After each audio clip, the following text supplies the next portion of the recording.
What's up, guys? Today we're going to talk about a very important topic, which is red zone offense. Something I tell people all the time that if they want to make it into the MCS or just improve their offense in general, is that they need to watch pro players operate in the red zone because they have by far the best route combinations. And DavidT, in my opinion, is probably top three in the world at these. He puts in so much time. I can tell he puts in so much time to these route combinations. They're very well thought out and they just make it easy to convert with. So I'm going to go over some of them that he used last night against Clef. So this is one that he used, I think, in the third quarter. Yeah, third quarter. He's down 7 points right now. This is bunch tight end week. And what he does here is he motions the running back out wide. And this is a trick that a ton of pro players do. If you put anybody on a curl and stem him all the way down, he becomes a hitch.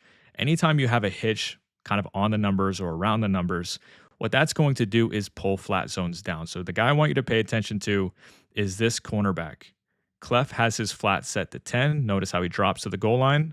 He is defending the sticks basically, and he is going to bite down on this hitch, leaving a wide open corner route in the back of the end zone. So this is an extremely good route combination because we have this streak going up the middle. So I think this is like a cover two. The deep half goes out with the corner route first, but notice right here, he kind of backs up and kind of gets threatened by the streak here, allowing this corner route to cross his face, and you get that dot in the back of the end zone. This was a very good route combo. All right, so let's fast forward a bit. We're now in overtime, and David is down 7, so he needs a touchdown. Situationally, what he does here is very smart. This is something that could easily go overlooked, but it's something that, as someone who labs myself, this is something that I noticed. So he's at the 10-yard line, and the previous touchdown was from the 10-yard line. If I had to guess, David has a ton of plays labbed from the 10-yard line. 5-yard line, 10-yard line, 15, 20. That's how people usually lab. If he runs the ball, and let's say he gets 3 yards and gets to the 7-yard line, well, how many plays does he have labbed from the 7? The answer is probably not as many as he has from the 10. So that's why it's 1st and 10, and he is passing from the 10. It's also because he's a really good passer. So he audibles to doubles flex here, and he's going to motion this running back out wide. Again, this is very important. He doesn't put him on a hitch, but he keeps him on this flat or table route. And what that's going to do is create this nice little pocket window for this stem down short corner. This is going to get into an amazing spot against zone coverage. So notice how what happens here. As soon as the ball is snapped, he's open right here. He's already open. This flat is pulling this cornerback towards the sideline. This safety here, I think, is in an inside quarter. Clef notices, but he's not going to be able to react fast enough to stop that play. And then finally, we have the 2-point conversion that wins him the game. So he could have easily just kicked the point after and kept this thing going, but he said, fuck that, I'm just going to win it here. And why not whenever you have plays like this labbed up? So he's in a trip set. I think it's trips Y flex. I'm not 100% sure, but what he did here is he actually put a tight end here at this middle receiver that's on this auto motion, and he's going to audible to gun you off stack.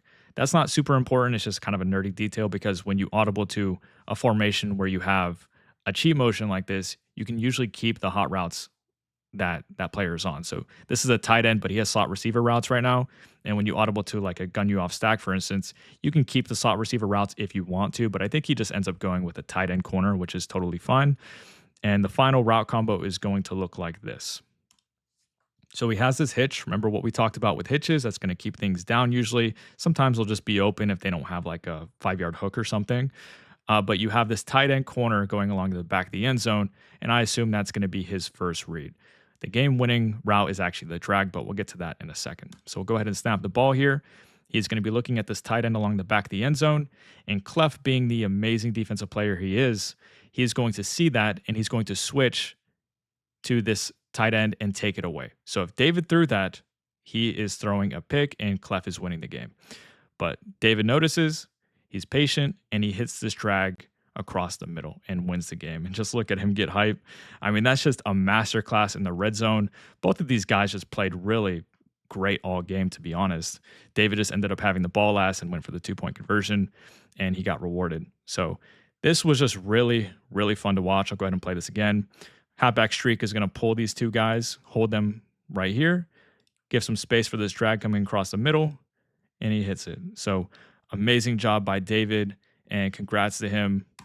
Thanks for the Redzone combos. I'm definitely taking some of these.